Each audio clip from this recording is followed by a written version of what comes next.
Muy buenas tardes tengan todos ustedes. Soy Adriana Casas, directora del Centro Multimedia.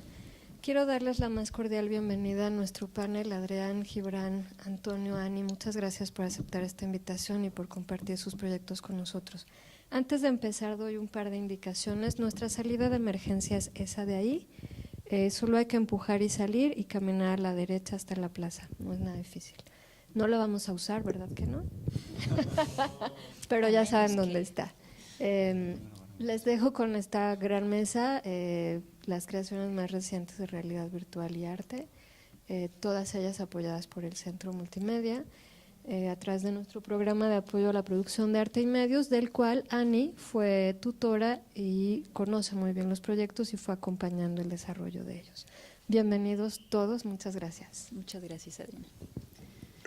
Bueno, pues muchas gracias por estar aquí. Les doy la bienvenida. Como bien indica Adriana, vamos a hablar el día de hoy de los proyectos de realidad virtual que fueron apoyados a través del programa del PAPIAM, de producción artística y de investigación. Y para comenzar, me gustaría, porque es probable que no haya aún mucha documentación en línea y demás, que cada uno de ustedes nos contara un poco sobre de qué se trató el proyecto que desarrollaron y brevemente cómo fue su aproximación o por qué están trabajando con realidad virtual. Comenzamos con Antonio Isaac. Sí, claro. Hola, ¿qué tal? Muy buenas tardes, muchas gracias a todos por su asistencia. La pieza que propuse y que fue amablemente apoyada por el Centro Multimedia se llama Neurotorus y se trata en términos generales de una forma de buscar la insinuación de la conciencia en organismos no biológicos a través de la réplica de las grandes redes neuronales en su mínima expresión, las grandes redes neuronales humanas, que se sitúan a través de 6 nodos configurados a través de un toroide cuatridimensional. La salida para la obra tiene múltiples aspectos. Por supuesto, es una obra circunstancialmente escénica, y digo circunstancialmente porque en realidad no está pensada para la escena, pero es siempre muy atractivo poderla habitar. Entonces, finalmente la presentamos en foros de esta naturaleza. Es una obra que está constantemente indagando sobre aspectos relacionados con la inteligencia artificial y las consecuencias que tiene la graficación de estos aspectos en torno a sistemas biológicos, y donde entra el aspecto que nos convoca esta tarde, que es la parte de realidad virtual, es la posibilidad de la visualización de la cuatridimensionalidad de la obra. A través de estas conexiones toroidales cuatridimensionales, el toroide es esta forma geométrica como una dona, una llanta, pero con una conexión constante que está, además de transitando una forma temporal muy poco lineal, o cuando menos en 2 ejes, no en la forma tradicional en la que normalmente habitamos el tiempo, y por el otro lado conectándose, haciendo una realimentación que genera a partir de estos 6 nodos un mínimo de 15 millones de posibilidades de conexión de manera simultánea. Visualizar eso en tercera dimensión, en el aparente estado de conciencia donde habitamos, es un poco complicado y hay que hacer un montón de mecánica para poderlo hacer. En la realidad virtual, sin embargo, esta ruptura de reglas tan básicas como la geometría 3D permite justamente poder, cuando menos tener, sino una visualización total, un asomo a través de estos dispositivos, además con estas sensaciones de inmersión, estereoscopía, 3D, sonido binaural, etcétera, que justamente son propicias para este tercer soporte de la obra. Entonces, bueno, fundamentalmente es una obra que realimenta la parte escénica y la parte visual con un gran factor de inmersión utilizando los dispositivos de RB. ¿Por qué RB? Ah, claro, por realidad virtual. ¿Por qué lo estás utilizando exactamente realidad virtual? Nada más por la cuestión. Sí, en realidad el uso de por qué elegir realidad virtual es porque tiene esas características, nos permiten este doblez sobre algunas de las reglas de la realidad que aparentemente habitamos, y ahí es donde es mucho menos aparente esta realidad, porque justamente, implícito en el nombre, empieza a torcerse de manera muy, muy interesante. Hay una serie de factores, por supuesto técnicos.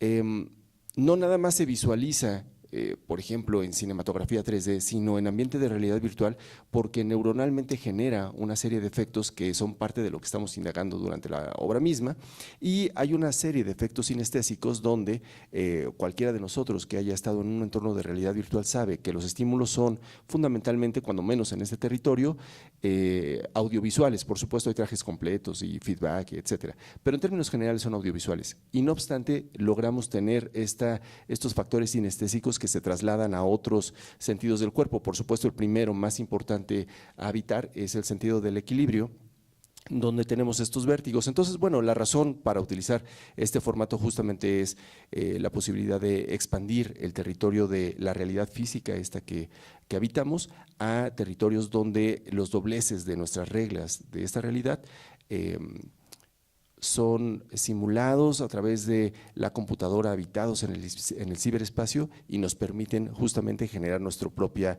habitación del mismo a través del avatar o ya lo platicaremos si hay oportunidad, la entidad virtual que sea necesaria. Hola, gracias por venir. Mi nombre es Gibran Morgado y el proyecto que yo desarrollé en estos últimos 2 años con el apoyo del PAPIAM fue, bueno, es un proyecto modular, que quiere decir que, bueno, son varios componentes y distintas capas, y en pocas palabras fue a raíz del descubrimiento de una estrella que tenía un comportamiento muy inusual, y fue como la razón que llamó la atención de varias instancias científicas, filosóficas, y bueno, SETI Institute, que es este organismo que investiga la posibilidad o las señales de vida, bueno, de inteligencia, perdón, fuera del universo, pues tiene una investigación muy seria al respecto. Entonces, gracias a esa iniciativa se empezó a monitorear este cuerpo astral, y mi proyecto consistió en partir porque había un área de indeterminación científica que era muy interesante, que no se alcanzaba como a responder a ciencia cierta cuáles eran como las causas de este comportamiento lumínico inusual, y también como que el tiempo de observación fue muy corto, entonces era todavía más extraño. Y a la fecha todavía no existen pues argumentos que expliquen como este comportamiento, y a raíz de ahí yo me di cuenta de que la realidad virtual, o sea, era un medio que tenía como la plasticidad que me iba a permitir partir de algo factual, que eran como pues todos estos fenómenos que se estaban registrando, y la parte creativa consistía en especular como más allá de lo explicable por como estas teorías o hipótesis. Entonces, a mí lo que me parece muy interesante del medio es que estamos como en un camino intermedio entre la teoría y la experimentación. Hay cosas que no se pueden testear en laboratorios o en experimentos sociales, que la realidad virtual como que puede ayudarnos a prolongar la realidad, ¿no? Más allá de este paradigma que se ha mencionado mucho, de que todos estos sistemas de realidad virtual tienen de alguna forma la intención de suplantar la realidad o de mimetizarla.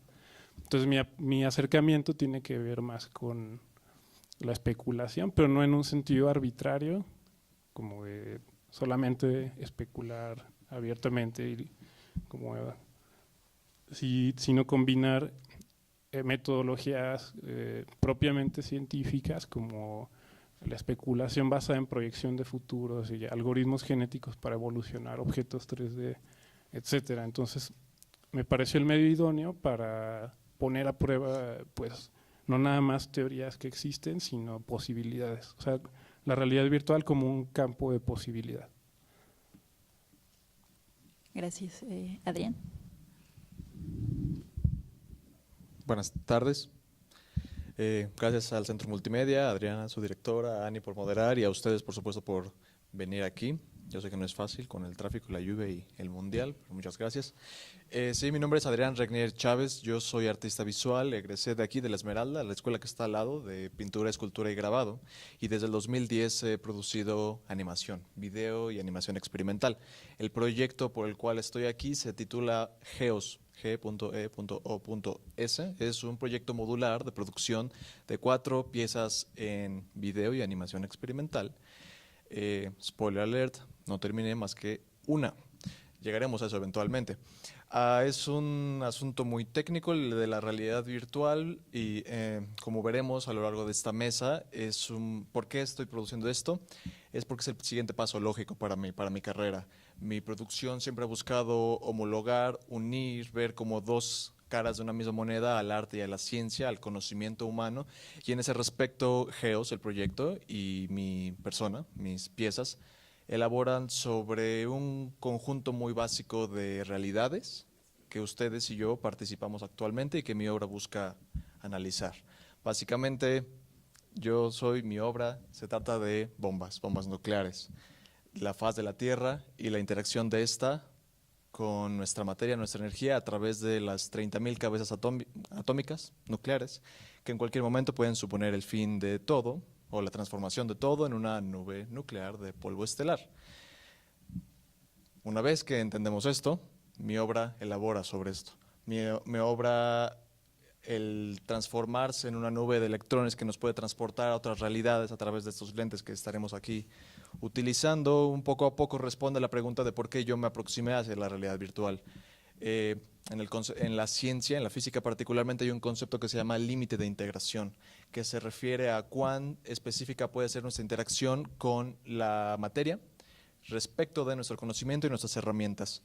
Un poco trasladando ese concepto hacia el arte, creo que en cada una de las disciplinas, cada uno de los soportes, desde una libreta, un dibujo, la danza, la poesía, las palabras, todas se ubican en algún punto de la escala de límite de integración. La realidad virtual es, a mi parecer, y es debatible, lo que más se acerca ahora a crear nuevas realidades, en donde uno a uno lo que producimos los artistas genuinamente alude a lo que desde que el hombre estaba en las cuevas hemos querido hacer, que es construir seres, realidades, proyecciones. Entonces, en ese respecto, trabajo con las herramientas que me permiten ser crítico, pronunciarme en sintonía con el mundo y la realidad en la que existo. Entonces, a lo largo de esta sesión, escucharemos sus preguntas y ojalá las podamos responder bien. Gracias. Julián, bienvenido. Si nos puedes contar un poco sobre tu proyecto y por qué realidad virtual, por qué usar realidad virtual para tu proyecto en particular. Buenas noches. Yo vengo también de varios perfiles, trabajando desde hace 25 años. Originalmente empecé siendo como músico, entonces llevo mucho tiempo que me la he pasado improvisando y anteriormente le llamaba composición en tiempo real a la improvisación y de ahí fui avanzando a la composición gestual y de empezar tocando percusión me extendí a tocar instrumentos que incluso no sé tocar, muchas cuerdas, y de ahí finalmente pues hago corales, un poco en la línea de la ópera y los cantos extendidos.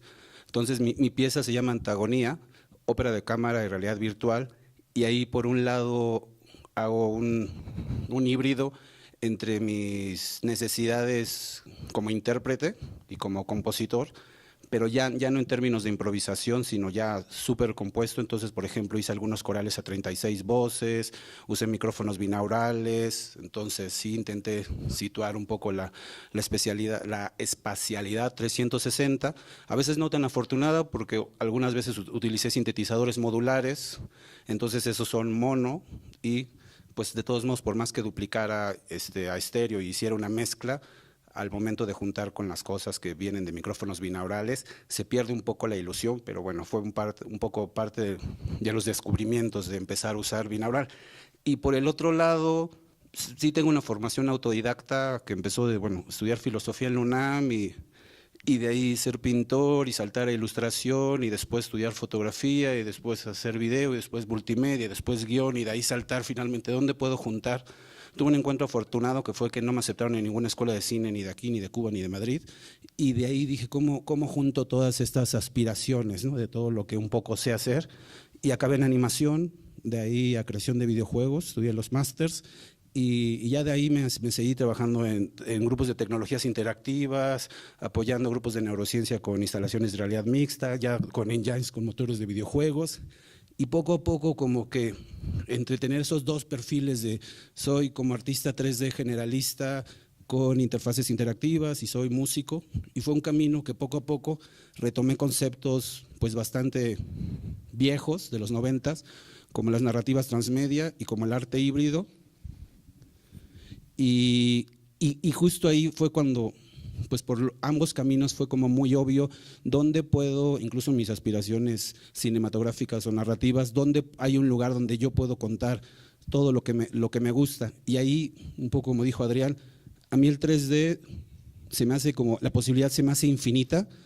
Yo sí soy un defensor del 3D, desde saber hacer 3D, desde saber hacer videojuegos, desde saber hacer modelado, desde saber animar, desde saber, sí meterse muy a fondo a ser un especialista, tanto para trabajar en grupos, o para trabajar solo y para poder dirigir, sí tener un conocimiento para que, sí, un poco la intención es que los resultados no sigan siendo como los de los 90s y sí lograr ya narrativas y poder pasar al siguiente paso, no de obras abstractas que uno no entiende nada, igual y en mi obra no se entiende nada, pero sí intento que haya como una narrativa.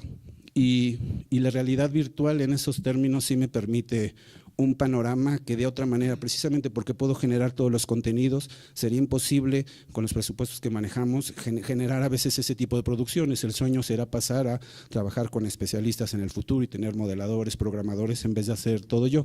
Y me siento muy cómodo con la realidad virtual en eso de que intento, cada obra intento que se sostenga por sí misma, pero a la vez ya las voy ligando con las obras anteriores o con las obras posteriores, para que si esto de transmedia no se confunda con interdisciplina, sino que si hay una narrativa que al paso de 5 años ustedes puedan ver todas mis obras 3D y se den cuenta que cada una de mis obras sí está conectada con un guión y que estas partes que no se entienden en la obra anterior están perfectamente explicadas en la obra siguiente, y así voy dejando pistas de las siguientes obras, ¿no? Y eso sería básicamente por qué me interesa como la realidad virtual como una herramienta para poder contar todo eso que quisiera contar con cada una de las disciplinas, pero me da la oportunidad de contarlo todo junto, ¿no? Y eso sería en principio. Muchas gracias, Julián. Bueno, antes de entrar de lleno al proceso y las posibilidades que cada uno encontró durante este proceso creativo dentro de la realidad virtual, me gustaría contextualizar un poco, les pregunté por qué realidad virtual, en particular porque es una herramienta que se democratizó últimamente, en los últimos años, aunque en realidad la realidad virtual es bastante, ya tiene por lo menos un par de décadas desarrollándose. Y la pregunta va en cuanto a las herramientas y la tecnología, porque a veces pareciera, sobre todo en la publicidad, y se los pregunto a ustedes porque sé que está muy bien estructurada la razón por la que ustedes están utilizando realidad virtual en este momento, pero a veces pareciera que las herramientas que se ponen de moda son las que determinan qué piezas se van a hacer, lo cual se me haría un poco grave porque el arte su trabajo artístico no debería construirse a partir de herramientas que están de moda o no, sino realmente por una cuestión completamente diferente y más bien suplir esa necesidad. Entonces, mi pregunta va más bien por cuál es su opinión respecto a qué tanto determinan las herramientas que están de moda o que se democratizan de repente en un momento u otro la producción artística. ¿Quién quiere comenzar a responder?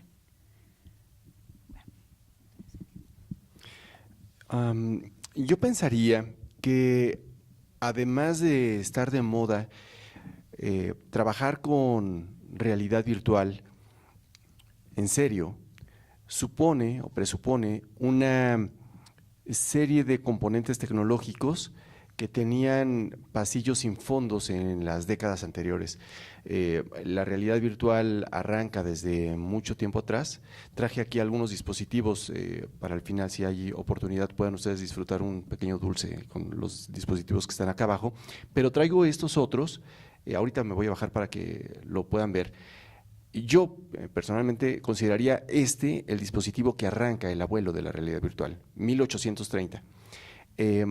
Definitivamente no estaba de moda y nunca estuvo de moda, porque al igual que el día de hoy, la tecnología para poderlo hacer en aquella época era extraordinariamente compleja. Para nosotros ahorita parece casi una broma, pero hacer una fotografía estereoscópica en aquella época era algo prácticamente mágico para quien lo viera, es decir, asomarnos a esta ventana y ver la posibilidad, ahora lo van a ver ustedes mismos, de el mundo con profundidad como lo aparentemente percibimos en la vida cotidiana era muy complejo. Hoy sigue siendo muy complejo y hay una industria muy potente que efectivamente en los últimos años, como bien apunta Ani, impulsa esta última oleada, yo pienso que es la cuarta oleada de realidad virtual, a través del dispositivo más vendido en la historia de la humanidad, que es el teléfono inteligente, y sobre todo la creación de esta pantalla.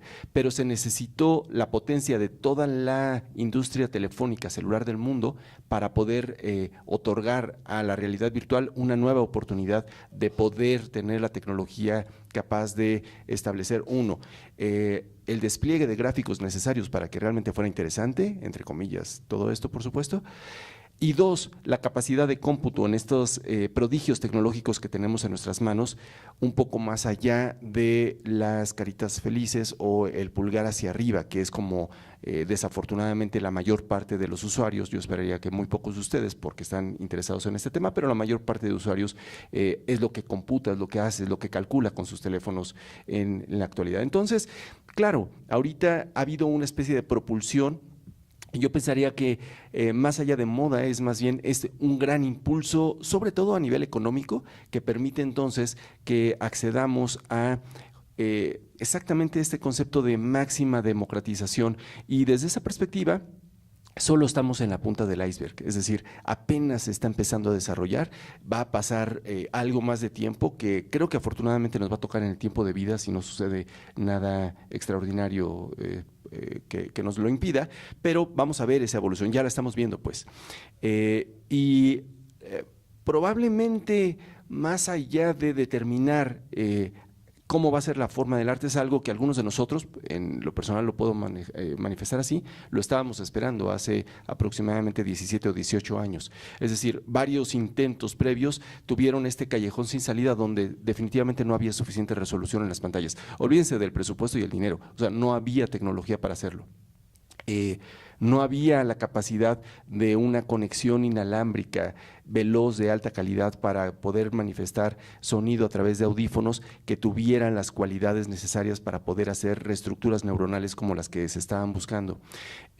No había, por supuesto, el trabajo óptico acerca de qué tanto podríamos, había en la NASA, ¿saben? Es decir, como sí se utilizaba, pero había 2 sistemas en el mundo. Hoy tenemos aquí en la sala 6 sistemas, traigo otros 6 ahí listos, para una sala como esta. Es decir, en la antigüedad eso era, y en la antigüedad digital, pues, eso era muy, muy poco probable. Entonces, sí, definitivamente es un marco contextual que lo define, es decir, tenemos que, de alguna manera, como el pintor con su lienzo y las pinturas, bueno, va a utilizar lienzo, pinceles y pintura, así nosotros ciertos atributos tecnológicos, pero que en realidad ya se estaban esperando, pues no es que estén definiendo la forma artística, cuando menos en mi caso. En un segundo apunte sobre esto que se me quedó en el tintero en la intervención anterior, Neurotorus está compuesto por estos 6 nodos que les platicaba. Son 2 entidades humanas, 2 performers, 2 cyborgs y 2 entidades virtuales. Una de las principales razones para la realidad virtual es estas entidades virtuales no habitan en la tercera dimensión que nosotros habitamos en este mundo, pues. La única forma realmente, entre comillas realmente, de verlos es estando en el mundo que ellos habitan. Y eso es un fundamento. Esto no tendría que ver con el impulso de la telefónica para poder tener los dispositivos, sino siempre fueron así. Nada más que ahora los podemos ver. Adrián, tú que eres más joven y no lo estabas esperando desde hace 18 años, ¿por qué? No, bueno, sí lo estaba esperando, pero antes de que yo fuera yo. O sea, vaya, y también creo que es simbólico decir que muchas de estas producciones se han estacionado en el campo de la realidad virtual. Vaya, sí hay un emplazamiento fuerte de la tecnología y va a ser irreconciliable con la naturaleza del medio. Como productor es difícil comunicarles cuán escalada es esta guerra contra la tecnología. Uno quiere producir una cosa que tiene ese tamaño, la idea, se da cuenta que es de ese tamaño la ejecución y las herramientas solamente te van a poder dar un poco de ese espectro. Y estamos en un constante avance contra la ley de Moore, esta que dicta en consideración a cuánto podemos acceder a una unidad de procesamiento, cuánto nos cuesta. Vaya, es un torrente que nunca para. Entonces, en ese sentido, las obras siempre están en un constante proceso de redefinición, que una vez más, el hardware, las plataformas físicas, para mí son un punto importante para articular el concepto de colonización. Es un concepto en dos direcciones, una, digamos, con pros, otra en contras. Particularmente en México, digo, al menos desde mi experiencia, ha sido una batalla cuesta arriba. Estamos en un entorno que afortunadamente aquí estamos facilitados con públicos, con foros, con apoyos que lo permiten. Sin embargo, hay mucho de político y de complejo y de idiosincrático en nuestra sociedad que aún así hace estas conversaciones un lujo que no necesariamente llega siempre al puerto que uno quisiera. En ese respecto, también el regreso al concepto de colonización, vaya, es difícil no pronunciarse políticamente con que la adquisición de equipo, la decisión económica va junto con pegado a plataformas. El medio es el mensaje y también los protocolos son el mensaje. El adoptar, el que un artista someta sus ideas a los protocolos que ya existen, de alguna forma es una postura política. Es dar a una idea mercúrica un formato que ya existe. Entonces, paso a la parte pro de la colonización.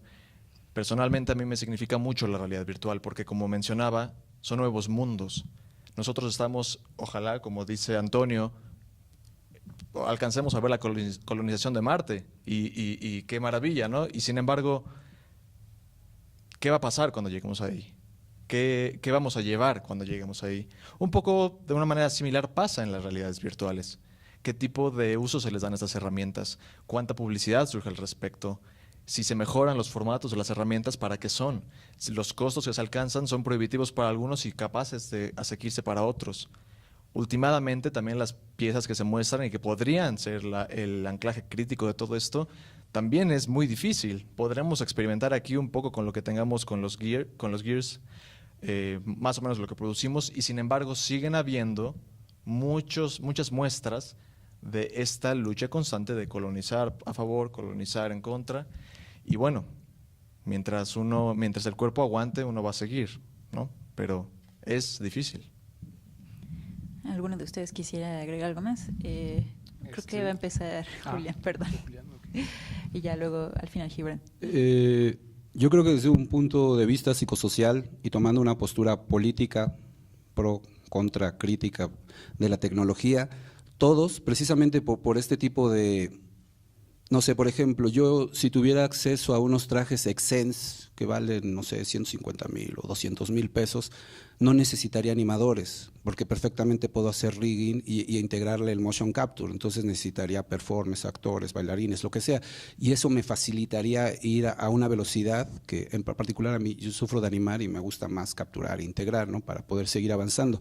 Pero que en esos términos, si seguimos dependiendo de tecnologías que, como antes en la NASA solo existían 2 sistemas y pasaron muchos años antes de que se democratizara, si nosotros tenemos que esperar a tener dinero o a esperar a que las tecnologías lleguen a un país como México, porque muchas no se venden aquí mismo y nada más se nos hacen agua a los ojos cuando vemos todo lo que están desarrollando en otras partes, entonces creo que finalmente la postura es que todos nos tenemos que volver, toda la gente que esté interesada, más que con dinero, es generar los recursos cognitivos, y todos tenemos que volvernos de alguna manera desarrolladores de cultura, desarrolladores de arte y desarrolladores de tecnología, y juntar todo eso para ingeniar de qué manera.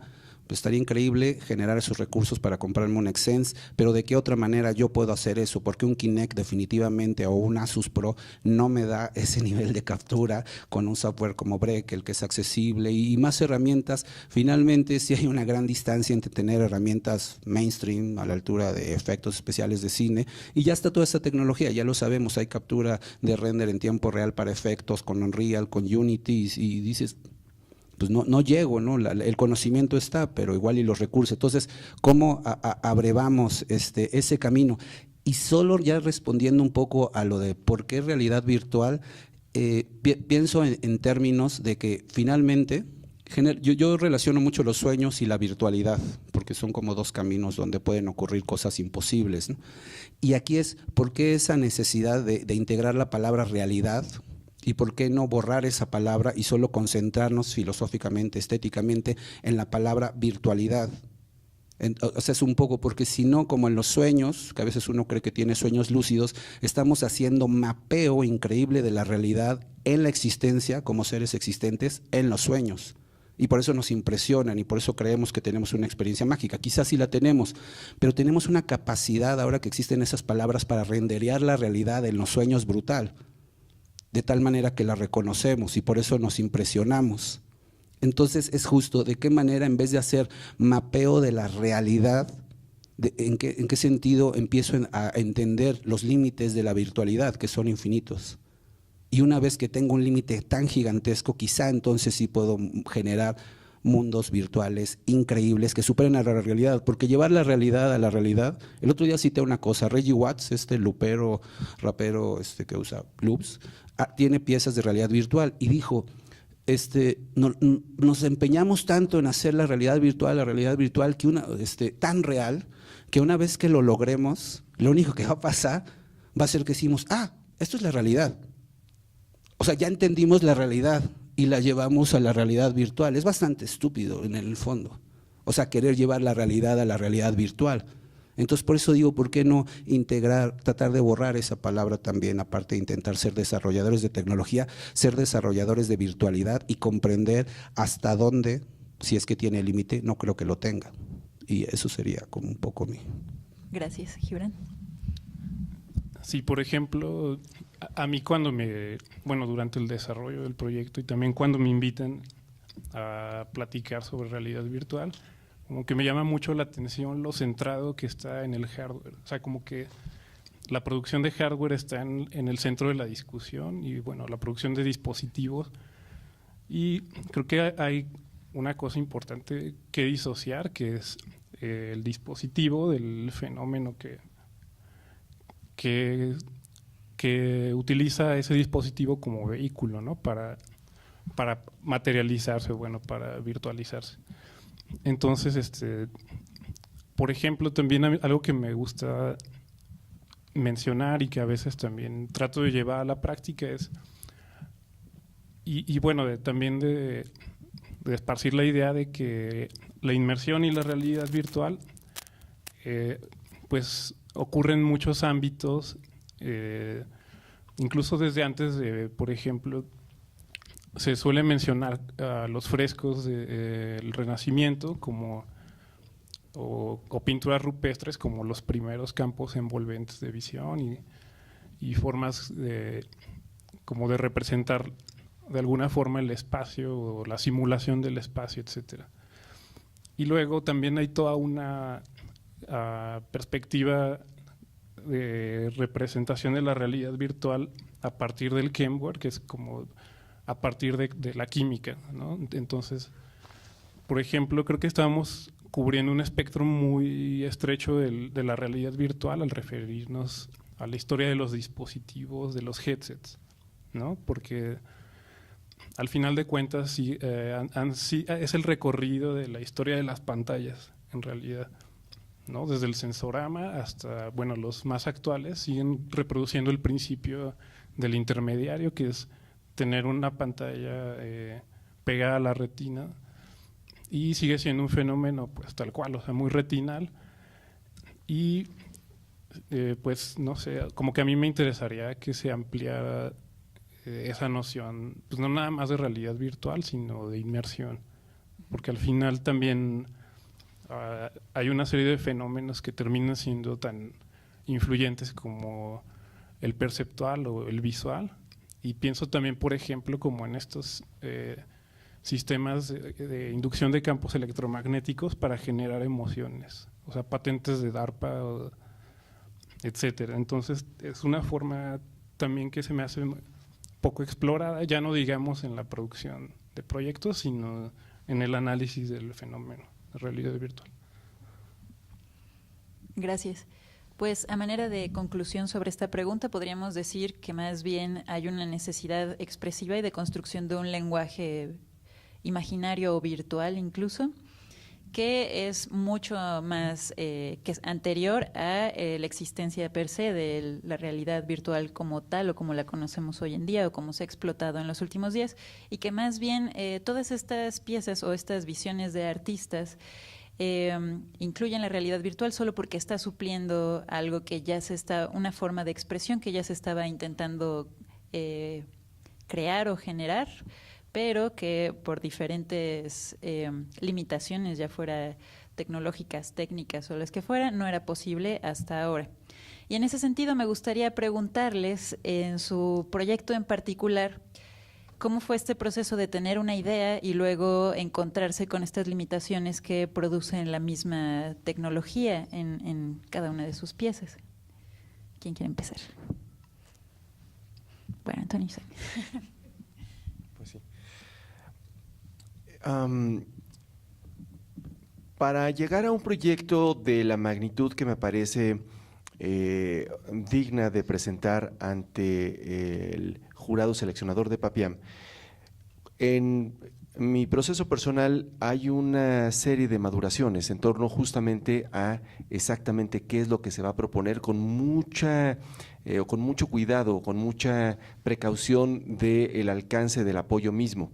Es decir, no es nada más una idea, hay muchísimas ideas que están por ahí en términos creativos, cualquier productor de formas artísticas lo sabe, pero no todas son apropiadas para todo tipo de apoyos. En este caso, creo que el Centro Multimedia es uno sin duda de los más serios, y eso lo digo no nada más por estar aquí, lo digo en todo momento. Uno de los centros que con más seriedad se ha abordado el tema desde múltiples dimensiones. No voy a entrar más a detalle al respecto porque ustedes conocen bien las implicaciones del Centro Multimedia en ese sentido, pero para mí una pieza como Neuroeco, uno de los muy pocos lugares donde podría haberse desarrollado justamente era aquí, es decir, bajo el auspicio de Senarty, en particular del Centro Multimedia. La razón es porque la pieza misma tiene la configuración, está del tamaño del apoyo y es sobre todo de esos momentos donde se encuentra la conjugación de los diferentes factores para que sí suceda. Es decir, no para quedarnos como en el intento de voy a experimentar y probar, que no tiene nada de malo, pues, pero que desde mi perspectiva al menos prefiero que esté fuera del circuito de los apoyos. Ahí prefiero tener mi propio compromiso conmigo mismo y dejarlo a ese nivel. Entonces, tendría que decir que me topé con muy pocos de estos problemas a los que se refiere Annie Garza al lago en este momento, porque la pieza estaba ya muy trabajada previamente, la idea y la pieza en el desarrollo conceptual, para poder aterrizar sobre una plataforma como es el PAPIAM. Sin duda, más bien, el dolor de cabeza viene de muchos años atrás y es efectivamente una constante lucha de toda naturaleza. Yo insistiría en el factor económico en un país como el nuestro, en el contexto capitalista del mundo, en el momento en el que está, donde afortunadamente también hay una serie de sucesos que impulsan indirectamente la industria de la realidad virtual, pero que sin duda hay una forma de, por más democratizado que esté, sigue siendo poco accesible en términos generales. Por el otro lado, en contraargumento diría, bueno, insisto en el tema, ¿cuántos de nosotros tenemos en nuestras manos un teléfono con capacidades de, cuando menos, una visualización digna de realidad virtual, ya no sé, bueno, no profesional pues, pero digna. ¿Y cuántos de nosotros nos da, cuando menos, la curiosidad de acercarnos a algún visor? Los que están acá son visores muy asequibles en términos económicos. El teléfono es potente, por supuesto, el que van a experimentar a ustedes, pero basta con que le pregunten al vendedor antes de que les quiera dar todo su discurso de ventas si tiene acelerómetro y giroscopio, y de verdad preguntárselo y luego confirmar que sí lo tenga, porque les van a decir que sí, seguro. No, a veces ni siquiera pueden pronunciar la palabra, pero basta con que tenga estos dos componentes, que además son componentes que se han miniaturizado y se han abaratado muchísimo en el sentido de la producción en masa, para que tenga las cualidades suficientes de acceder a un entorno de realidad virtual, insisto, dignamente, no a nivel profesional, claro, pero sí dignamente, para poder apreciar expresiones justamente en este soporte o de esta naturaleza sin ningún problema. Eso ya lo podemos vivir el día de hoy. Es decir, hay para mí pocos problemas en ese sentido, y más bien los problemas se situarían en otra índole que tendría que ver con probablemente el desarrollo del futuro de lo que vamos a ver, cuando menos en mis propias piezas. Por supuesto, Neuroeco está completamente terminada y la vamos a estrenar aquí en el Centro Nacional de las Artes. Están cordialmente invitados, se publicará la fecha, es por ahí de octubre o noviembre más o menos. Va a suceder en uno de los foros de aquí del CENART, en el aspecto tanto performático como de realidad virtual, etcétera. Insisto, están todos cordialmente invitados. Pero después de eso empieza a haber una serie de implicaciones y de consecuencias en las que, por supuesto, ya estoy trabajando y que ahora sí son de verdad exigentes. Entonces ahí pensar incluso en computadoras prototípicas, no de mercado, sino fabricadas ex profeso para la pieza, son problemáticas a las que tanto económica como tecnológica como conceptualmente tenemos que aproximarnos. Y sí, por supuesto, no hay ninguna otra salida. Si trabajamos con formas y soportes artísticos de esta índole, sin duda tenemos que convertirnos no nada más en programadores y desarrolladores de hardware, sino incluso en muchos casos en financiadores de proyectos tecnológicos, simplemente para poder acceder a la herramienta con la que, y ahí cuidado, porque si la idea no está bien planteada, es un gasto energético y un gasto económico muy fuerte para al final llegar al bueno, no funcionó, vamos a hacer otra cosa. Bueno, de origen hubiéramos hecho tal vez otra cosa. Entonces, creo que el problema fundamental es tener mucha precisión en esa idea, porque es un territorio que permite, en términos generales, insisto, en nuestra economía, poco juego, a pesar de lo lúdico que es. No hay mucho margen para el error. Sin duda, cada una de las piezas tiene que estar muy bien soportada, muy bien planteada, perfectamente documentada y con un análisis tanto conceptual como artístico y tecnológico muy profundo. Si no, realmente creo que tendríamos que estar pensando algún otro tipo de soporte. Gracias. ¿Quién quiere seguir? Gibran. Pues… Bueno, en mi caso, o sea, más allá de las limitaciones circunstanciales que siempre son evidentes, o sea, desde la primera exposición que hice, por ejemplo, de realidad virtual, ya existía como, pues, los headsets y los cascos, o sea, ya era un estadio avanzado como del desarrollo de gráficos y demás, pero aún así era complicado de alcanzar aún para las instituciones, aunque trabajabas con un museo, etcétera. O sea, para organizaciones mismas era demasiado complicado, y pues para artistas individuales pues muchísimo más. En el caso de mi proyecto, la complicación mayor sí tenía que ver con el procesamiento. Igual, y ahorita les enseño como un slide con unas imágenes del proyecto, y más allá o sea, lo gracioso es que la problemática no era alrededor de la realidad virtual, sino del procesamiento de datos. Porque, bueno, eran paquetes de datos de telescopio, entonces eran cantidades monstruosas de información improcesables, o sea que muchas veces ni siquiera, yo creo que, por ejemplo, la misma Agencia Espacial Mexicana le hubiera costado demasiado procesar, no sé, eran petabytes de información. Entonces ahí lo interesante, y terminé sacándole provecho a una limitante que era, no es necesario tener o cubrir toda esa información, sino obtener insights, sacar inteligencia de esa cantidad masiva de información y obtener solamente lo que era relevante, ¿no? En el caso de mi proyecto. Y bueno, o sea, también una cuestión coyuntural que ha permeado y ha afectado al resto de mis proyectos, pues tiene que ver con no sentirme constreñido al desarrollo de realidad virtual en las herramientas populares. O sea, hace rato creo que preguntaste sobre la moda, qué pensábamos al respecto de eso, y en un sentido estricto, hablando de moda y de media, pues creo que está entrando apenas la etapa de la innovación. O sea, en la teoría de la innovación se dice que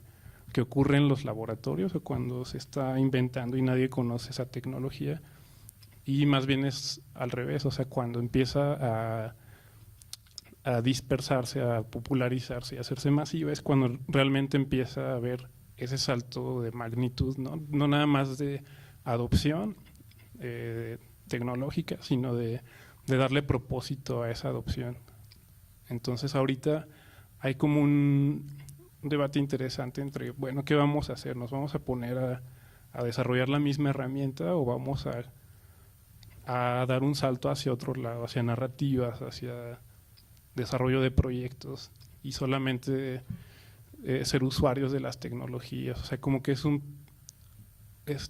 postura un poco incómoda, ¿no? Porque, bueno, por ejemplo, yo los que conozco, los desarrolladores de hardware o de software, prácticamente no tienen pues las circunstancias o el tiempo para dar un salto y darle propósito a esa herramienta, ¿no? Entonces ahí es donde entra como esta, o sea, yo siempre me cuestiono como ese rol, como cuál asumir, si puedo tomar parte en los dos o modificar el hardware con una postura crítica como artista, ¿no? Entonces, y bueno, ahorita más adelante les cuento un poquito más de cómo abordé ese tema en mi proyecto y pues mientras cedo la palabra.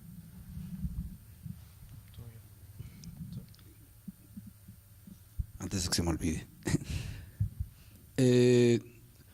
Pues más que de problemáticas, yo creo que a veces la principal problemática puede ser uno mismo, dependiendo cómo sean tus procesos. Yo, no obstante, puedo ser muy metódico y sistemático en los proyectos para terminarlos técnicamente. En los términos narrativos sí me engolosino.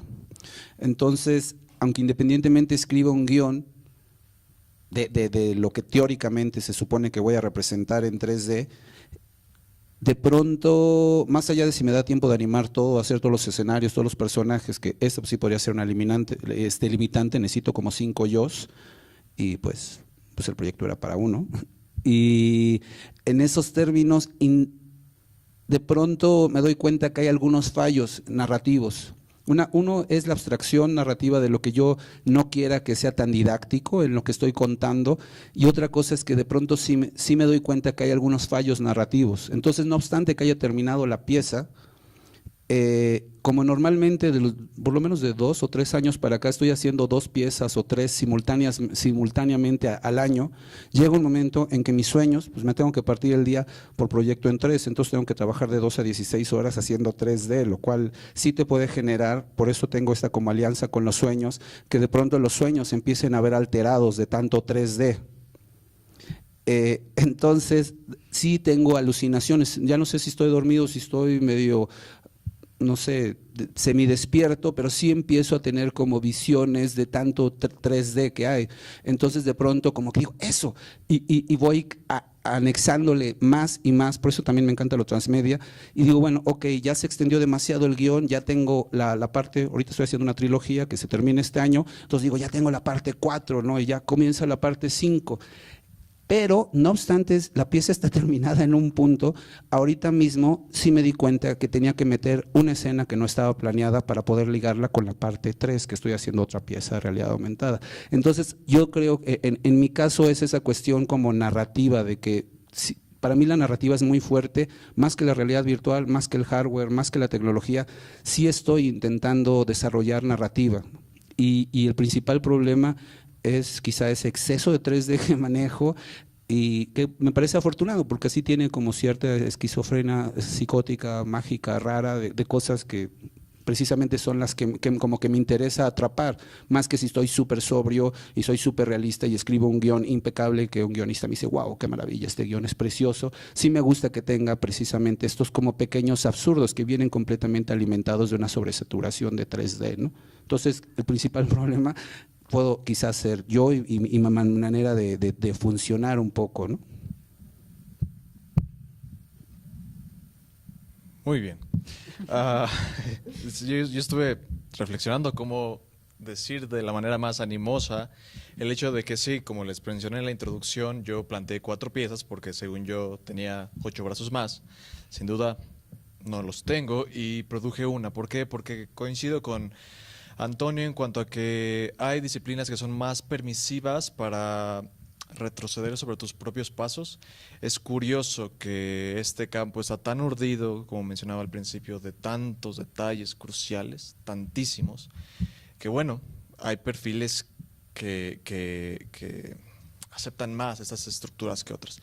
Vaya, yo estoy acostumbrado a producir mucho. La verdad es que el Centro Multimedia me vio transformarme en una persona que pasó de 4 o 5 piezas al año a producir realmente 1 o 2.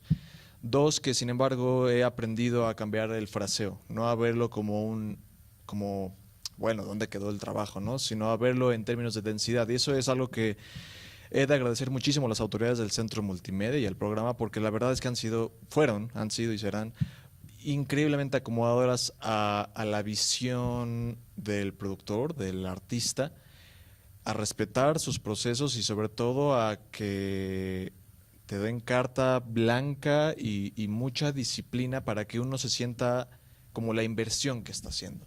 La realidad es que el programa y un poco lo que compartimos todos aquí en la mesa es que el Centro Multimedia invirtió en piezas que no tienen par en el mundo.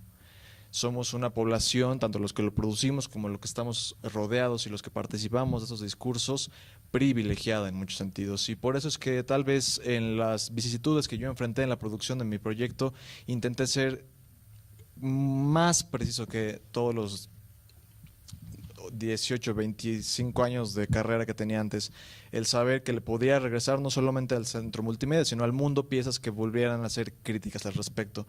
En puntos más adelante espero elaborar más, porque me parece que es fundamental que la producción de realidad virtual sea no solamente el ejercicio técnico, no solamente el ejercicio práctico de estas problemáticas abstractas, sino que nos regresen de una forma crítica y humana de dónde provenimos. Eso fue como yo enfrenté. Qué bien, gracias. Un placer también haber sido su tutora. Lo disfruté mucho, sobre todo en el proceso. Había cosas que les cuestionaba, pero a la vez las resoluciones que ellos tenían eran sorprendentes para mí y fue muy gratificante. Y creo que sería muy importante en este momento que pudiéramos ver realmente, más allá de saber cómo es el problema técnico y la visión de por qué usar realidad virtual, que pudiéramos ver qué construyeron en estos mundos virtuales, aunque sea un poquito. Antes de pasar a eso, que ahí tenemos la computadora, ahí tenemos visores y demás, me gustaría que hiciéramos una breve ronda de preguntas, porque seguramente algunos de ustedes todavía tienen algún detalle que les gustaría saber. No sé si tenemos un micrófono. Ah, perfecto. Entonces, ¿alguien tiene una pregunta? El micrófono. Levanta la mano, por favor, para que te vean. Hola, quisiera que me recomendaran realizaciones inmersivas donde, como menciona Germán, Gibran, perdón, es que no me alcanzó. Gibran. Pues no sean tan visuales, ¿no? Sino más sensoriales. Otra donde puedo ver su material, y la tercera a donde puedo escribir como para obtener sus asesorías o algo así. Esas son las 3.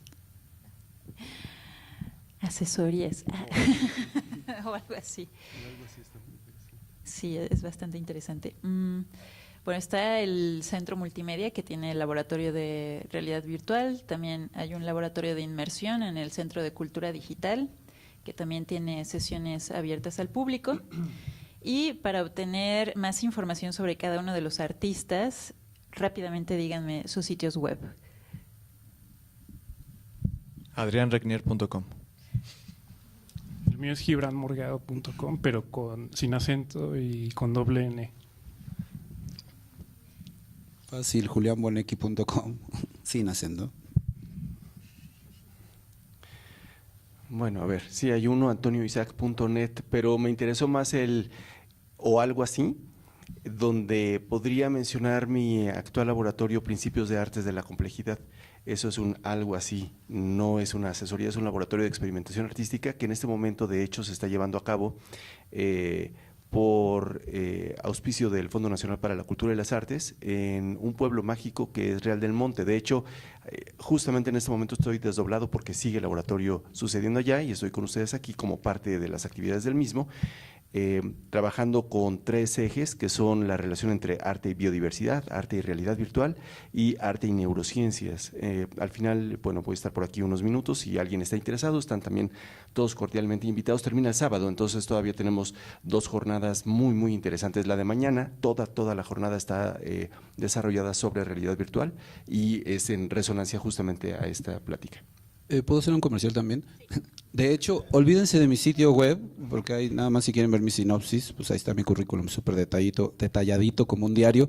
En realidad, el sitio nuevo que estoy montando se llama Laboratorio Artes Híbridas y ahí pueden ver todos mis proyectos, que ya es como estudio, exclusivamente todos los proyectos de 3D. Empecé con partituras gráficas para ensambles de improvisación animadas en 3D, de ahí pasé a un radiodrama 3D que ganó el CTM en Alemania, en el Festival de Berlín. Ahí es donde empezó la narrativa transmedia. O sea, esta idea del fin del mundo, y ahí poco a poco iré subiendo como los avances y las piezas terminadas. Está en la versión inglés y en alemán, y después sigue este mismo proyecto de Antagonía, que de hecho está basado en Marte, pero es bastante nihilismo constructivo. Mi pieza de lo que hice aquí es el fin del mundo, se acabó. El último marciano decide que no logró salvar al mundo y se genera micosis, es ese personaje que está ahí, y se genera micosis y bacteria. Entonces los primeros transhumanos y marcianos después del fin del mundo solo son bacterias y que comience la evolución de nuevo, ¿no? Ante su depresión, porque la civilización humana fracasó, ¿no? Y ahí podrán seguir viendo más avances. Entonces, el laboratorioarteshíbridas.com, y luego hay talleres, por ejemplo, en el laboratorio de inmersión. La próxima semana damos un taller en el laboratorio de inmersión. Yo estoy con las Flaminguettes. Si buscan en el C+, voy a dar partituras gráficas 360 para realidad virtual, y también aquí en octubre va a haber ese curso, ¿no? Y todos son gratuitos, está increíble. Y también en septiembre hay un festival en el Centro de Cultura Digital con los resultados del laboratorio de inmersión, en el que está Julián, también las Flaminguettes, Roberto Cabezas y una servidora. Igual mi sitio web también es anigarsalau.com. No somos muy creativos con eso. ¿Alguna otra pregunta? A ver acá, por favor. Hola, ¿qué tal? Estaban hablando de desarrollo de hardware y de software, y bueno, quería saber si el proceso y los resultados los comparten en algún lugar, porque pues, yo estoy bastante interesado en eso. Y bueno, yo soy compositor y he estado participando haciendo música y especializando con Ambisonics y haciendo mis propios software, pero pues ha sido un lío de 1 año, ¿no? Y sigo trabajando en ello. Entonces me gustaría, no sé si lo compartan, sería maravilloso poder ver resultados de otras personas.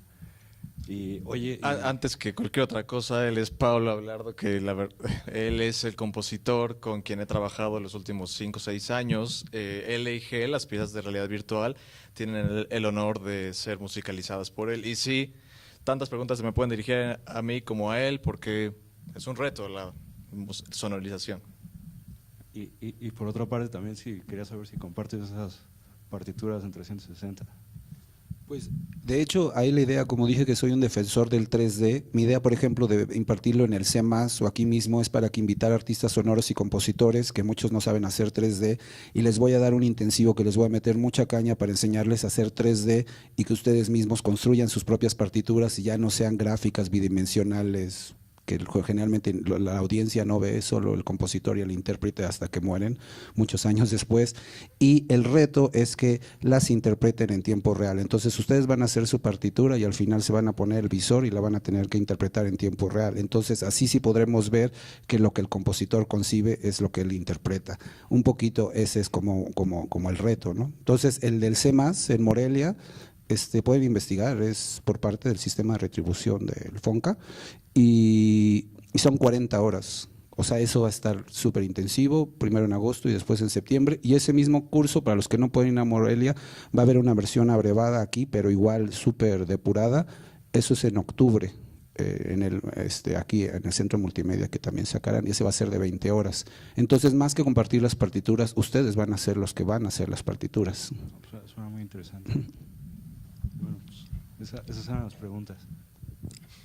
Y bueno, regresando un poquito a lo de las recomendaciones, voy a hacer también un comercial rápido, pero para alguien más, que es se llama Dirección de Visualización y Realidad Virtual, que es un espacio poco pues conocido en la ciudad y también me parece como que históricamente muy importante porque le da cabida a mucha gente que no tiene una noción de nada y te pueden dar asesorías o si tú tienes un proyecto armado desde, no sé, si quieres hacer gatitos VR hasta algo súper complejo, como que ellos adoptan y saben evaluar los proyectos para que la gente pueda acercarse y empezar. Y eso se me hace como una labor que muy pocos están haciendo.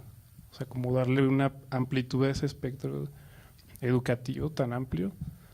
Y bueno, si me acuerdo de la página, se las comparto al final, porque ahorita no me acuerdo bien del sitio web. Bueno, como parte de la resistencia que hay ante el embate tecnológico y la potencia económica de las transnacionales en este mundo cyberpunk en la Ciudad de México, además, sin duda me asumo como un total y muy activo resistente en ese sentido, compartiendo absolutamente todo lo que voy generando en todos los procesos. De hecho, muchos de mis procesos los hago como procesos abiertos. Doy, por ejemplo, algunos cursos aquí en el Centro Nacional de las Artes, tengo una cátedra en la Universidad del Claustro de Sor Juana, tengo el taller de realidad virtual en la UNAM, etcétera. Y todos estos espacios constantemente los estoy utilizando, otra vez reitero, el laboratorio que se está desarrollando en este momento en Real del Monte, son exactamente compartir absolutamente todo lo que tengo, todo. Es decir, cómo se diseñó el hardware, qué tipo de proceso estoy siguiendo. Hago experimentos para mí mismo, justamente ahí, para saber en qué me estoy equivocando, qué es lo que no está funcionando. Decir muy abiertamente ante los ojos de ustedes o de comunidades selectas o comunidades mucho más abiertas, esto no está funcionando y no va por aquí, entonces vamos a cambiar el rumbo en este momento. En este momento, pues, no es una simulación de vamos a hacer la réplica del experimento como para que vean cómo me equivoqué en un momento histórico, no, está sucediendo en ese momento. Estoy muy lejos de el concepto lineal de la narrativa y muy, muy lejos de la representación y trato de acercarme al concepto del acontecimiento en el arte. Creo que la realidad virtual lo permite, además de algunas otras, por supuesto, pero justamente ahí es donde creo que más entraría la forma de compartir. Creo que si no logramos hacer una comunidad, y no lo hemos logrado definitivamente, ¿no? Ojalá que en algún momento suceda, pero una comunidad lo suficientemente fuerte donde abiertamente se comparta la información, no vamos a poder avanzar mucho en ese sentido. Y en gran medida no lo logramos por las presiones económicas que hay. Aquí no podemos platicar en México mucho de cuál es mi nueva idea. Primero, porque si la converso con ustedes, en algunos sistemas, por ejemplo, de apoyo, ya no me permiten inscribirla simplemente porque la mencioné previamente. Y en otros, porque desafortunadamente hay mucho canibalismo. Hay como 3 apoyos en México, estoy exagerando, ¿no? Y 4,000 propuestas. Entonces, sí hay un factor de canibalismo y no en pocas ocasiones las ideas probablemente de Gibran, de Adriano, de Julián estén en manos o en boca de algunos otros, creyéndolas presentar como propias. Es decir, existe esa problemática. Entonces, bueno, lo único que a mí me queda y uno de los espacios que he encontrado justamente es la academia, tanto a nivel de cursos como a nivel de talleres prácticos, como a nivel de laboratorios, ¿no? Con las distintas modalidades pedagógicas, para efectivamente poder compartir con toda el peso y con toda la intención institucional de la academia, no de las instituciones, pero del concepto académico, justamente todas las preguntas, dudas, incluso los experimentos que en algún momento dado juntos hacemos que fallen, pues, y que me parece que es a veces lo más valioso que podemos encontrar. Sí, todo. Código, no puedo regalar el hardware, pues, pero sí digo cómo hacerlo, ¿no? Y todo, sí, todo, claro. Ajá. Hola, buenas tardes. Mi nombre es Jordi y tengo una pregunta. Yo como estudiante me encanta este tema, vine aquí por curiosidad, pero yo quiero saber cómo puedo iniciar en el desarrollo de la realidad virtual. Desde cero, cómo… Yo sé que ustedes ya son unos expertos y nos cuentan mil cosas que a lo mejor ni entendí, pero de verdad quiero saber cómo poder llegar a entender todo lo que nos están compartiendo. De hecho, todos aprendimos un poco de manera autodidacta.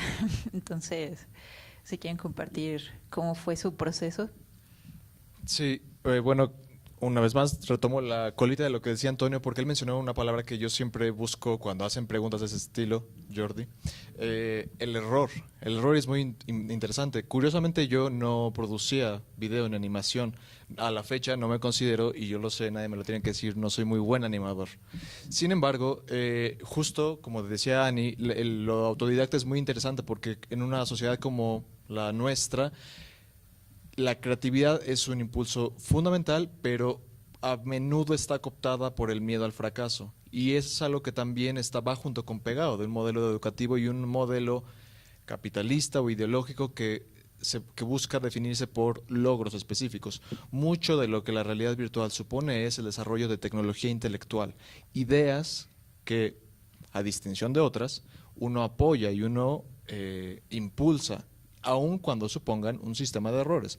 A la fecha yo me defino como que mis piezas son errores funcionales, y en ese respecto también proviene el cómo llegar orgánicamente a esos temas, proviene de ver que te llama de las disciplinas que ya conoces, cómo tus aptitudes pueden engarzarse a las herramientas que poco a poco vas a apropiarte de ellas. Y esa es otra palabra fundamental.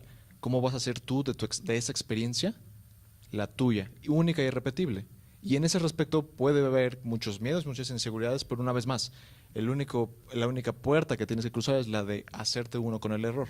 Yo sé que es un poco plática inspiracional, pero la realidad es que si te dijera, ve por este hardware o este programa, que hay respuestas específicas, que por supuesto si las quieres te las podremos dar, pero realmente es una cuestión más de qué te puede frenar y qué te levanta al final del día, ¿no? Y en ese respecto es un campo que es nuevo, colonización y con bríos, ¿no? Y con ánimo y con amor. Te voy a dar un punto contrastante. Si crees que estás en cero, no inicies, porque definitivamente no vas a poder. Nunca arrancamos de cero en ese territorio. Hace ratito decíamos, ya estábamos esperando que la tecnología sucediera. Me parece que en todo caso, si tienes estas inquietudes, hace mucho que comenzaste, entonces solamente es que te plantes 30 segundos en el espejo y te das cuenta que ya comenzaste. Pero si de verdad piensas que estás de cero, da la vuelta y ve a otro rumbo. De hecho, hay un consejo que le doy a los alumnos, pero bueno, normalmente cuando daba clases en la universidad, era que en el fondo no me necesitaban.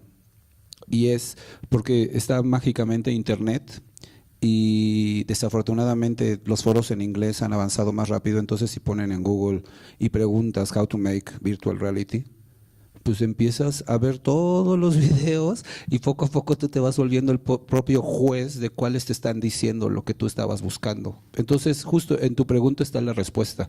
Ya veniste a esta conferencia, ves unos talleres, vas y empiezas a picar de aquí y allá y poco a poco dirás, este maestro me sirve, este maestro no me sirve, esto no es lo que estoy buscando.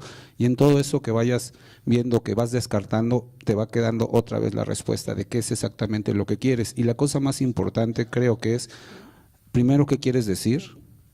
Y ya que te contestaste qué quieres decir, ya después puedes decir, necesito hacer realidad virtual para esto que quiero decir. Igual y dices no, y te tardas 5 años más en decir, ahora sí necesito hacer realidad virtual. Eso sería, por ejemplo. Y la otra es que todos tienen un camino. O sea, más allá de que si yo vengo de ser improvisador y que luego quise ser compositor, lo sea o no, pero yo lo crea, y me entusiasma, o más allá de si soy buen artista 3D, o todas estas, es yo tengo ganas de decir algo en específico y me uso las pocas herramientas o muchas que tengo para decir lo que quiero. Entonces, todos tienen un camino distinto. Y eso es lo que te va a hacer único. Te ves en el espejo y cuando, o sea, por ejemplo, como improvisador, me salgo un poco, tú te ves y muchos dicen, ay, es que yo quiero tocar como tal, olvídalo, jamás lo vas a lograr.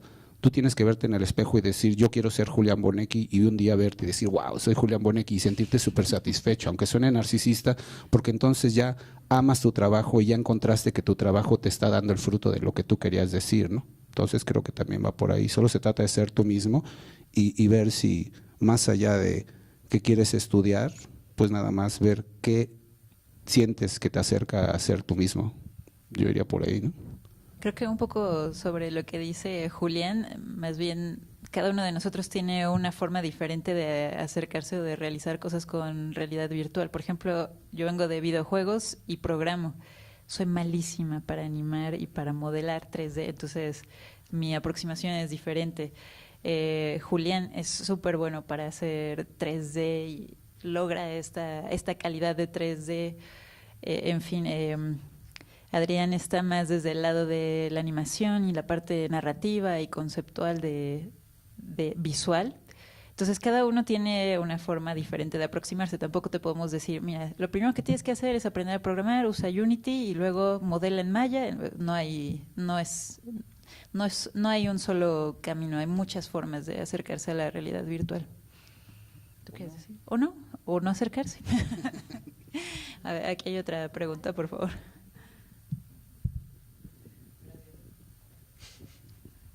No precisamente una pregunta.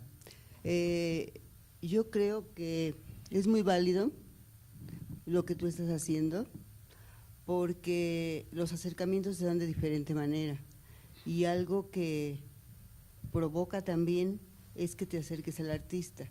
Hace mucho tiempo hubo un evento con un artista visual en San Juan de Aragón y el público eran las mamás con los hijos que iban a un evento de verano.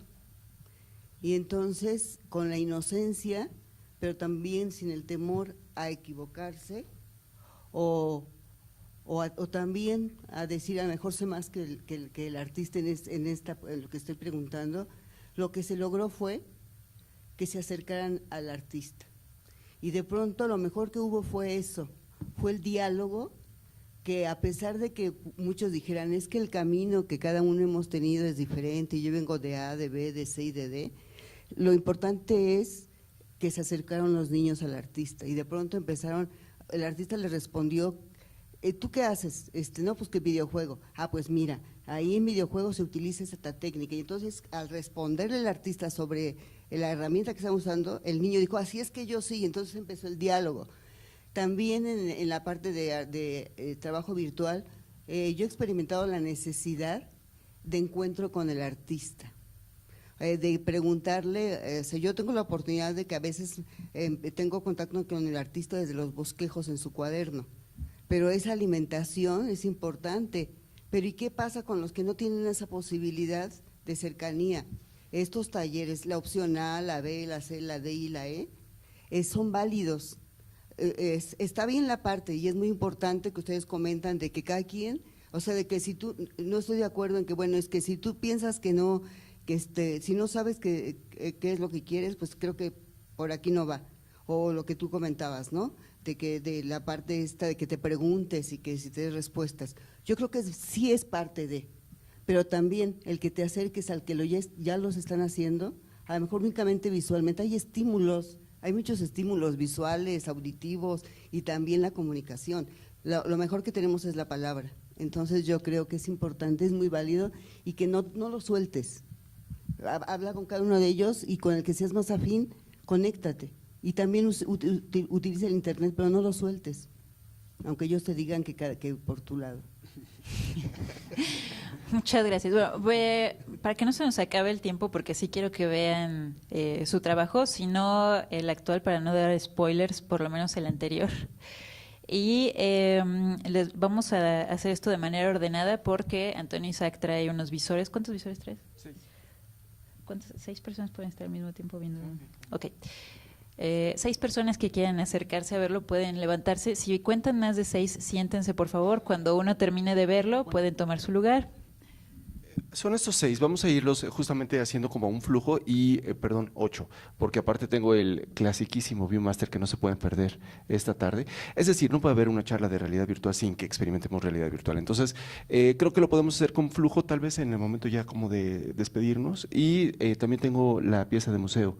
Esta les voy a pedir que quien la quiera ver, por supuesto, también acérquense, y están todas las, bueno, traigo algunas fotografías de principio, o no se acerquen también, ¿sí? ¿No? Pero si la quieren ver, les voy a pedir que sean extraordinariamente cuidadosos. Es una pieza original de la década de los 30 del siglo XIX, o sea, 1830 y tantos. Entonces, les voy a pedir máximo cuidado, por favor, y bueno, son, por supuesto, todos bienvenidos. Entonces, vamos a hacer eso al final. Antonio Isaac va a bajar. A lo mejor lo podemos hacer de manera continua, mientras unos están en los visores, para que no tengan que esperar otro, otros pueden utilizar la computadora y el micrófono para compartir. Entonces, si quieres, Antonio Isaac, tú administra la parte de abajo. Que levanten su mano. 1, 2, 3, 4, 5, 6. Ya, ahí está, vénganse. Y ahorita pasamos otros 6 y así. Y mientras Julián, que está ya en la computadora, nos va a mostrar un poco de lo que está haciendo brevemente. Para los demás, en lo que esperamos. Oye, ¿pero qué piensas están en los gears? Una idea, no les vi. Oye, acuérdate que no soy maquero. ¿Qué pasó? Que no soy maquero. Que no es maquera. Que no uso. A ver, según yo con 4 dedos. No uso computadora. A ver, dale Todo connivente. al Microsoft Office. Ahí está. Es que tomé un diplomado. Muchas gracias. ¿Cómo usar una Mac? Confieso que una vez fue horrible dar clases con Mac y pregunté, ¿cuál es el shortcut en Maya de...?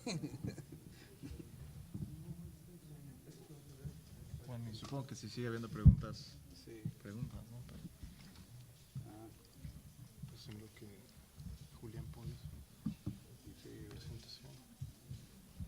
Ahí está ya. Y algo que quería agregar, solo que quedó un poco confuso cuando puedo decir que puedo ser mi mejor amigo y mi peor enemigo, era de que finalmente para mí, a mí sí me gusta esa visión de que algunas veces sale un videojuego y pasa un año y sale una versión 2 y sale una versión 3.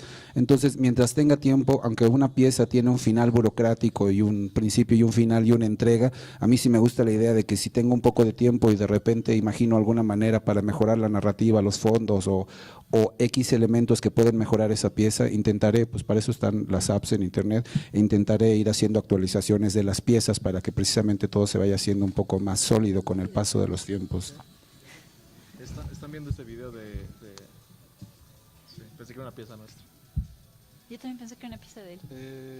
¿Qué es entonces? Y les voy a enseñar pues solo fondos y originalmente empecé con la idea de este pequeño personaje que es un genetista. Y este fue como mi primer boceto que les enseñé.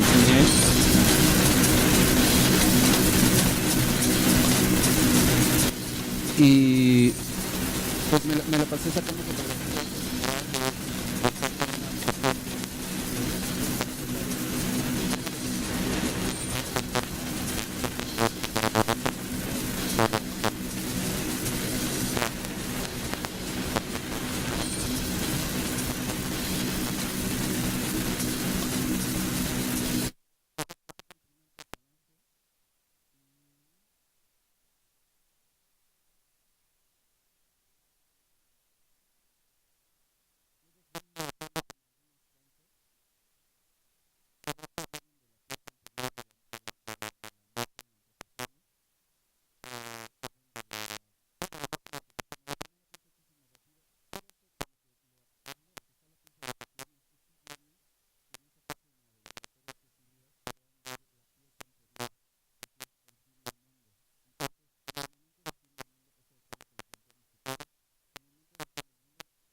cada día, esto es la realidad.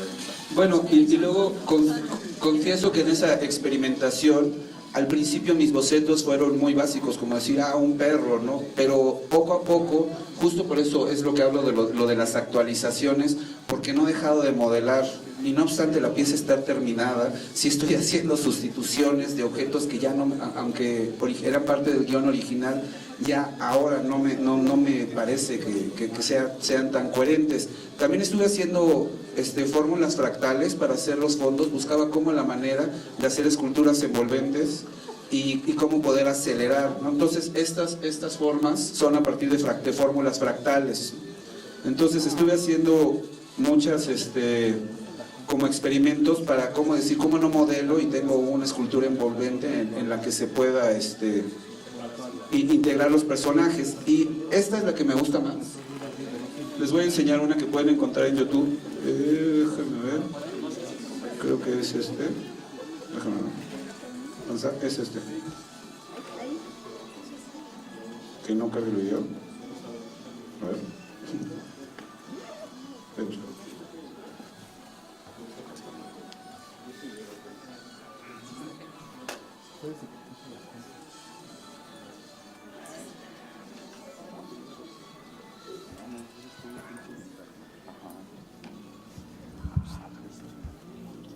Ay, ¿qué pasó? Bueno, esa es mi voz. Y esa fue una de las primeros como fractales que les enseñé también a los tutores. Y esta es como solo una fórmula fractal, porque obviamente iba a ser imposible animar eso. Esta es la parte, el internet va un poco a tropezones. Esta es la parte donde se supone que el genetista ya muere, entonces es una parte ya como previa a su ritual. Y pues lo pueden navegar a 360, aunque confieso, originalmente mi pieza yo le llamaba realidad virtual primitiva porque estaba pensada para verse en el Samsung Gear, en YouTube, pero últimamente, aunque aquí se vea bien, y si ven no tiene ninguna marcas arriba ni abajo, cuando se pongan el Samsung, déjenle bajo, cuando se pongan el Samsung Gear, van a descubrir que hay unas marquitas negras ahora y que a veces en YouTube se hace como un ¿qué es? Un pinch. Entonces es horrible. Entonces ese fue uno de mis primeros problemas y en realidad ahora pues ya estoy feliz pasando la pieza a Oculus para también poder subir la calidad de los renders y pues la experiencia, ¿no? Y sobre todo porque había un planteamiento que se supone que tengo que hacer una activación en vivo donde voy a cantar en vivo.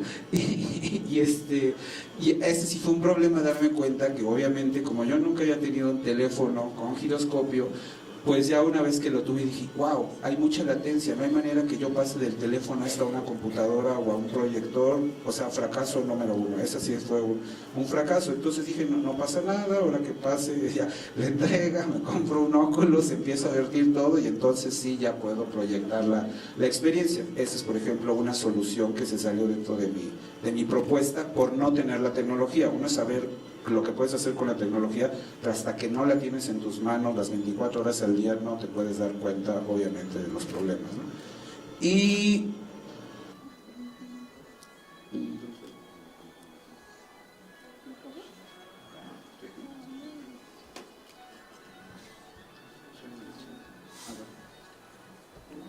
dentro de nada más les quiero enseñar.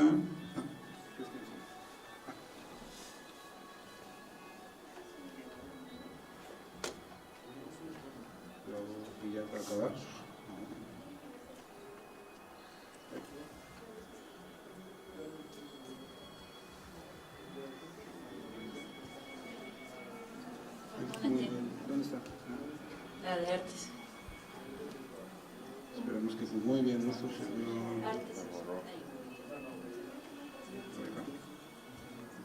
Esperemos que funcione.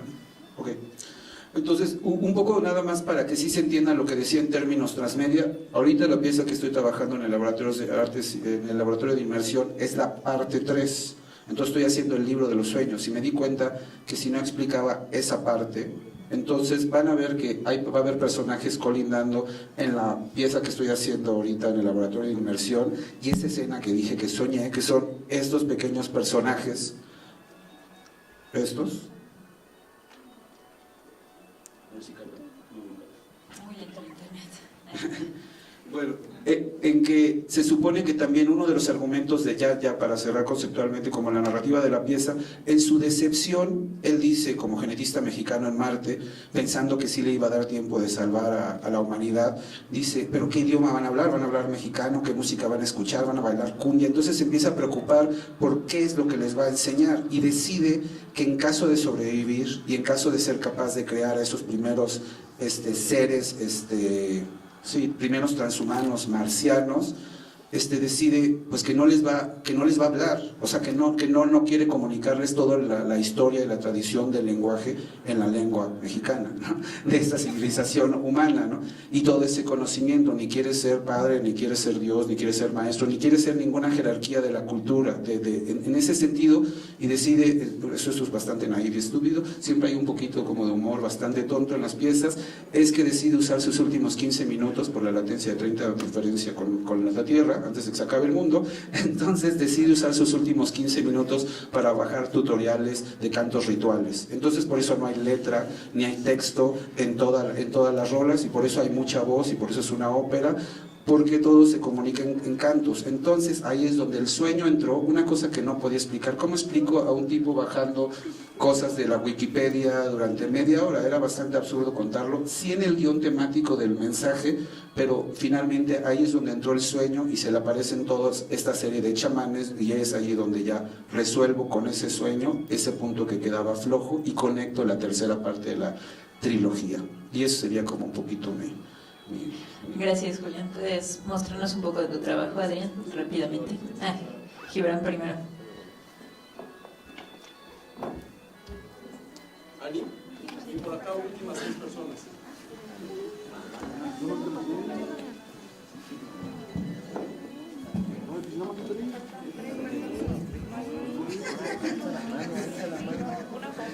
Falta una persona más. Ahí está ya. Bueno, como más o menos les conté un poquito en la introducción, mi proyecto en realidad consistió en una reacción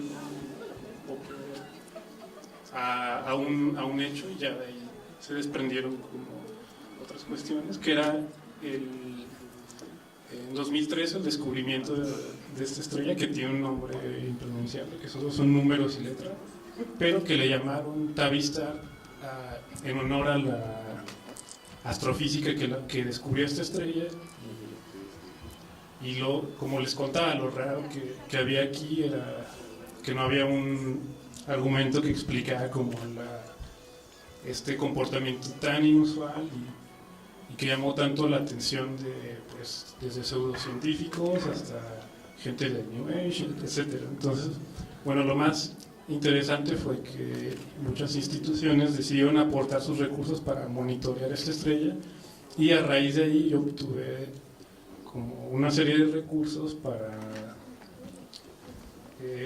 empezar desde ese punto de partida, ¿no? De ¿Qué estaba ocurriendo en esta estrella?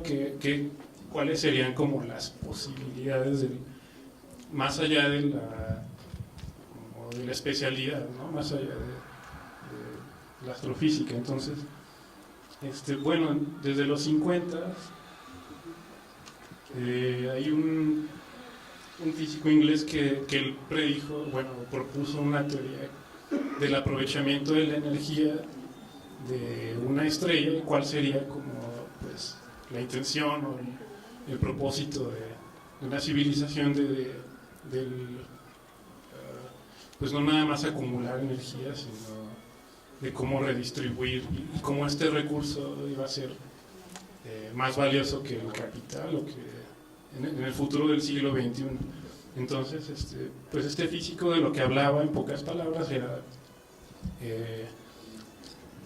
de una estructura hipotética, que incluso hay una serie de ideas y de geometrías de esta estructura que estaría alrededor de esta estrella. Y bueno, recientemente se ha hablado de lo inviable que es, ¿no?, construir, porque no es como algo de ciencia ficción, sino que sí se ha planteado en el terreno real, por ejemplo, de minar mercurio para proveer a la Tierra y sustituir de una vez por todas como el uso de la energía a partir de basada en petróleo, pues. Y pues accidentalmente me encontré en el transcurso con una imagen de la Tierra rodeada de toda la basura espacial, que es una cantidad así exorbitante, y de hecho esa visualización volvió a traer como al imaginario la idea de una esfera de Dyson, y bueno, con la noticia del estudio de esta estrella en particular, pues más. Entonces, bueno, hay una serie en la actualidad de dispositivos que fue el siguiente paso, ¿no? De cuáles son las formas más eficientes de aprovechar la energía, y bueno, di con una serie de instrumentos que ya existen o que se encuentran en su fase de prototipo. Y bueno, estos son como nada más los ingredientes, y ya ahorita rápido les cuento de qué va el proyecto. Y después, para yo empezar como a proyectar una posibilidad, o sea, no necesariamente futura, sino dar y ni siquiera tampoco una explicación, ¿no? Eso es lo que más me interesa, que este proyecto está en medio camino entre la epistemología. O sea, creo que el desarrollo de realidad virtual queda en último plano en realidad. O sea, aquí lo que me interesaba es, como mencionaba al principio, la realidad virtual que nos permite ver qué tan lejos podemos ir en cosas que no podemos experimentar de manera inmediata. Entonces, bueno, por ejemplo, en esta imagen es una antena que no diseñaron los humanos, ¿no? Lo diseñó un algoritmo evolutivo, y esa fue mi estrategia principal. En lugar de yo diseñar o imaginar dispositivos, ¿cómo serían en el futuro remoto para aprovechar la energía de esta estrella o esta estructura que habría alrededor de ella? Puse a evolucionar algunos modelos tridimensionales con distintas técnicas que, bueno, tampoco los quiero abrir. Y en lugar de yo tener este papel como del escultor o del generador o la fuente de un imaginario, me interesaba que hubiera una convergencia entre lo que yo estaba proponiendo como base y lo que me devolvía el experimento. Entonces, yo empecé a modelar una serie de instrumentos inspirados en estos prototipos, como los que les enseñé, que son generadores heliotérmicos de energía, los más avanzados que encontré hasta el momento, y ese fue el punto de partida. A raíz de ahí, todos estos modelos, yo tenía dos salidas posibles, que era implementar este algoritmo que evoluciona objetos 3D o un bot que se llama Shift Integer, que lo que hace es descomponer cosas, ¿no? Entonces, en el proceso utilicé las dos, un poco como un comentario crítico, utilicé este bot porque está la idea de la infalibilidad de la máquina y de los algoritmos, y pues este bot estaba diseñado para hacer las cosas un poco inútiles. Entonces utilicé esas dos estrategias, y la respuesta más interesante, el reto que yo sentía que tenía que responder con este proyecto, era para qué habría una estructura alrededor de una estrella si fuera el caso, ¿no? Porque era una de las pocas hipótesis razonables, aunque parecía una locura, era como de las pocas respuestas que, dadas las circunstancias y las muestras y la espectrometría, todas las técnicas que se utilizaron apuntaban a que había algo inusual o antinatural, ¿no? Por los patrones tan inusuales. Y pues mis respuestas fueron muy pragmáticas, y que tienen que ver con tres propósitos para los que, según yo, se utilizaría una estructura como esta alrededor de una estrella. Y el primero fue un transmisor omnidireccional, y para hacer esto partí de una idea de un teórico de la complejidad que se llama Joseph Gardner, que él dice que el futuro de la exploración espacial va a ser no viajar.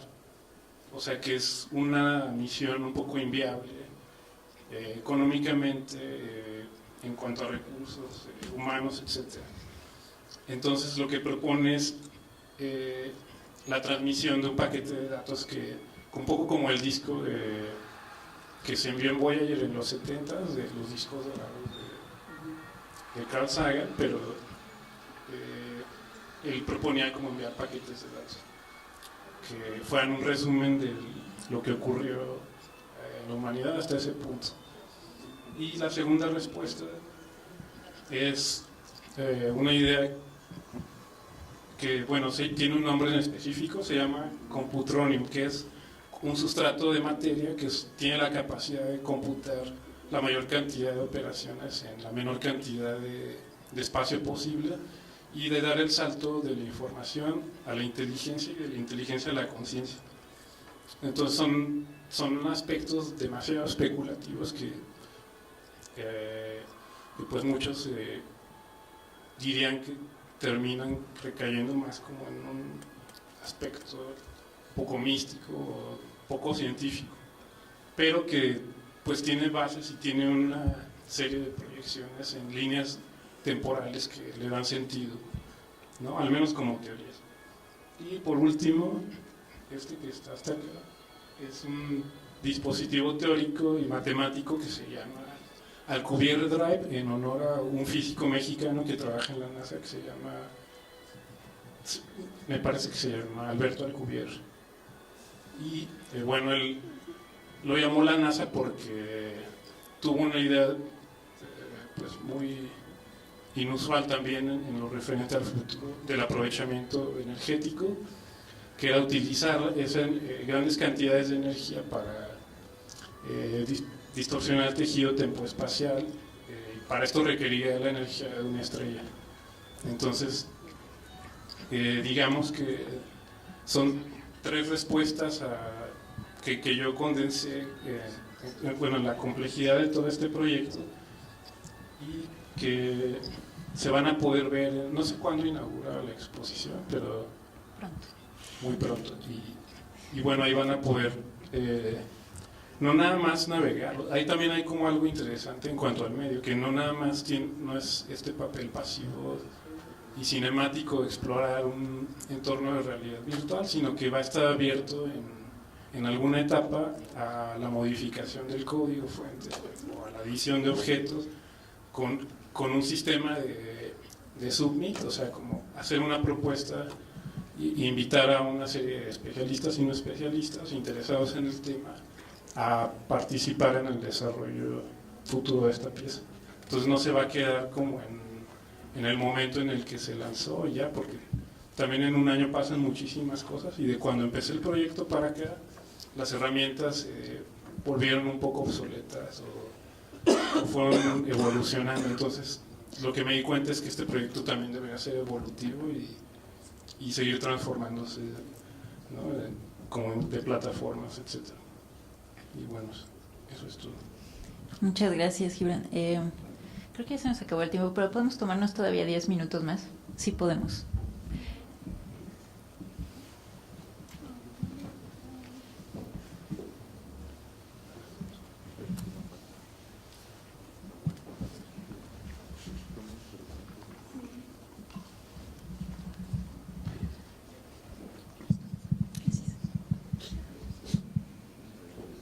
Regner.com.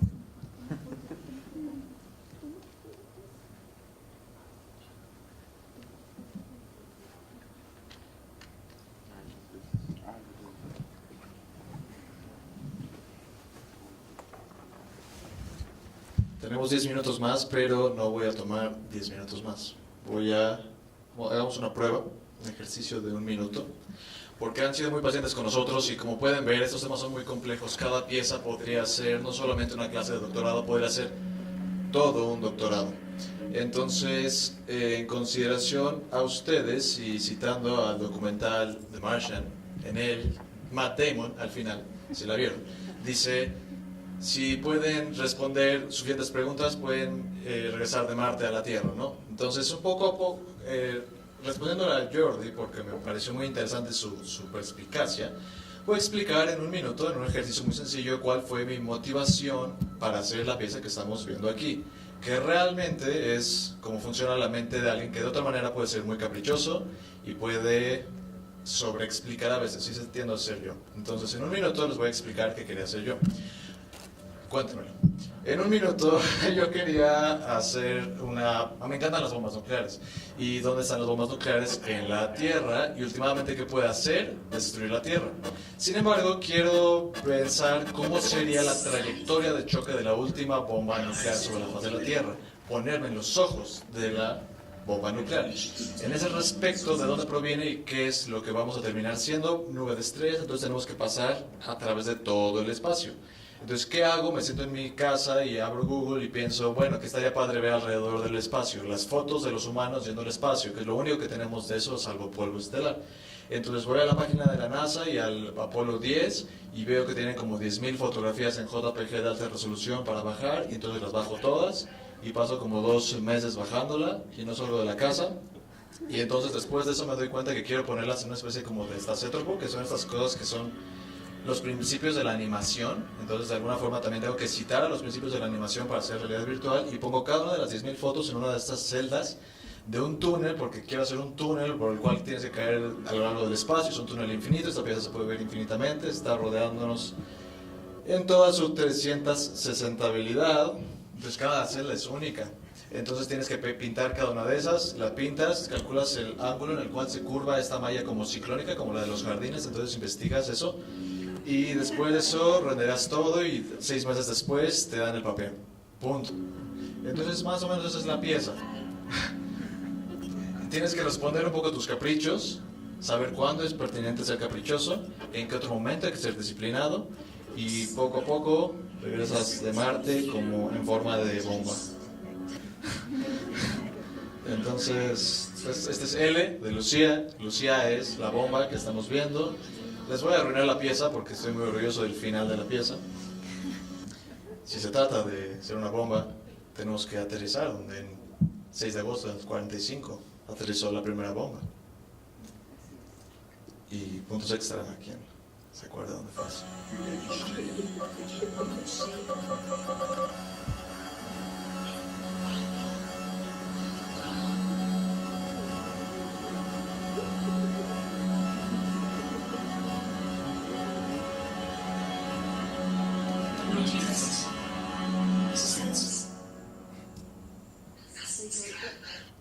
Y lamento no haberles dejado los 7 minutos de la pieza, porque Abelardo compuso la primera pieza que a mí me sacó lágrimas en términos de cuán bien se correspondía con eso. Entonces, por favor, háganle muchas preguntas cuando termine la reunión. Y gracias por escuchar mi minuto. Muchas gracias. Bueno, pues gracias a todos ustedes por haber asistido y haber tenido paciencia para ver todo lo que tenían que decir los artistas. Igual todavía pueden acercarse a ellos, hacerles más preguntas, y de momento damos por concluida esta mesa. Gracias, y gracias a ustedes.